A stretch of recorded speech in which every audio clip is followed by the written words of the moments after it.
안녕하십니까. 저는 마티사랑병원의 전재용 원장입니다. 오늘은 무릎에 생기는 추벽증후군이라는 병에 대해서 소개를 시켜드리려고 합니다.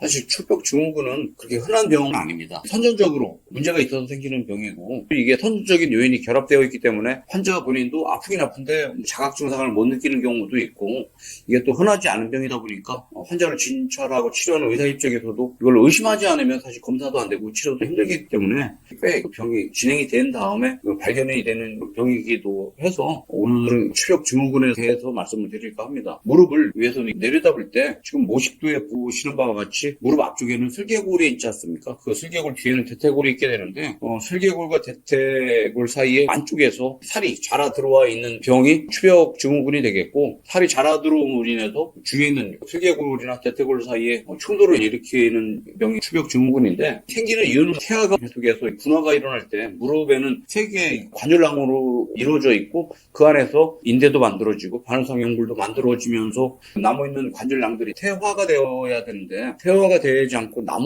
있으면서 이런 증상을 일으키게 되겠습니다. 추벽증후군은 초기에는 경계가 깨끗하고 매끈하거든요. 근데 나이가 20대, 30대, 40대 돼 가면서 추벽이 지속적으로 옆에 있는 연골들하고 충돌을 일으키면서 자극을 일으킬 수가 있지 않습니까? 이렇게 되면 부드러웠던 그 조직들이 섬유화가 일어나고 탄력을 이루면서 두께가 두꺼워지면서 기후가 되면 두꺼워짐에 따라서 충돌을 더 많이 일으키게 되겠죠. 그렇게 되면서 관절연골 손상을 일으키게 되는데, 이것이 더 진행이 되게 되면은 관절연골 손상이 진행이 돼도 관절염까지 올 수가 있습니다. 추벽의 증상은 환자분들 입장에서는 자각 증상을 알기에는 쉽지가 않은데, 왜 그러냐면 어려서부터 추벽이 있었기 때문에 불편감은 좀 있었겠지만 그게 병적인지 아닌지를 잘 모를 수도 있고, 이게 조금씩 나빠지기 때문에 주로 무릎이 언제부턴가 무릎을 구부리고 필 때 소리도 나지만 슬개골과 대퇴골 안쪽에서 뭔가 불편한 통증이 있다면 한번 추벽을 의심할 수가 있는데, 환자를 진료하고 치료하는 의사들도 이 추벽을 진단을 잘 못 내릴 수도 있는 게,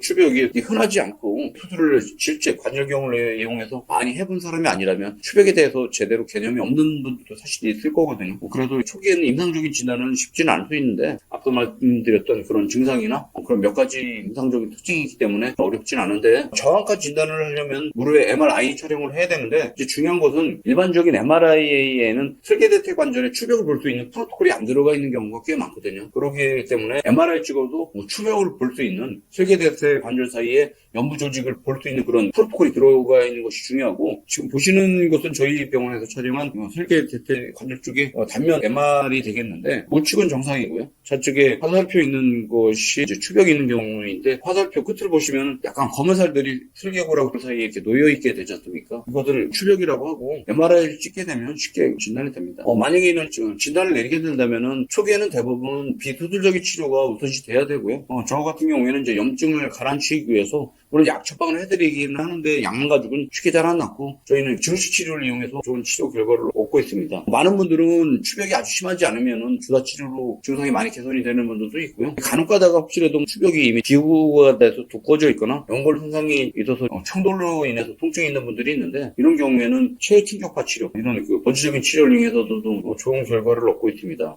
추벽 증후군으로 인해서 수술을 해야 되는 경우도 몇 가지가 있는데, 꽤 오랫동안 비수술적인 치료를 했는데도 통증이 계속 남아있는 분들이 있습니다. 지속적으로 한 3개월을 했다든지 아니면 한 6개월 이상 추벽으로 인해서 통증이 있다면 그런 분들은 수술을 고려할 수 있을 것 같고, 만약에 MRI 찍었는데 이미 관절연골 손상이 돼 있다, 그런 경우에는 수술을 보내서 확보했습니다.